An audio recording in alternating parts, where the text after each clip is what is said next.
Hello friends, చూపిస్తాను చూడండి ఏమేమి ఉన్నాయో. ప్రతి ఒక్క ప్రోడక్టు సెవెల్ క్వాలిటీ, సో చాలా బాగుంటాయి. మీరు ఇన్ కేస్ ఎక్కడైనా మాల్లో ఉంటే మాత్రం హామ్లీస్కి వెళ్ళండి. అసలు యుగో క్రేజీ అనమాట.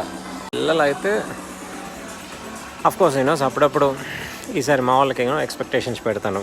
మంచి మార్క్స్ వస్తే మాత్రం డెఫినెట్లీ అరే మీకు కనుక ఈసారి మంచి మార్క్స్ వస్తే ఈ గిఫ్ట్, సరేనా? మంచి మార్క్స్ తెచ్చుకోండి. మా వాళ్ళు సో అది ఇది కావాలని అడుగుతారు, కానీ ఎప్పుడు కొనియను. ఇది కావాలంటే మార్క్స్లో మంచి సో సబ్జెక్ట్స్లో మంచి మార్క్స్ వస్తే డెఫినెట్లీ ఒక గిఫ్ట్ కొనిస్తానని కమిట్మెంట్ ఇస్తాను. ఓకేనా? ఇవి చూసారు కదా ఎంత క్యూట్గా ఉన్నాయో. సరే నారాయణకి ఇది కావాలా? ఈసారి ఎగ్జామ్స్లో టాప్ 1 రారా, డెఫినెట్లీ కొనిస్తాను, సరేనా? కొనిస్తాను, సరేనా? నువ్వు రా, డెఫినెట్లీ కొనిస్తాను. అరే ఇంతకుముందు ఎన్ని కొనిచ్చాను రా అట్లా.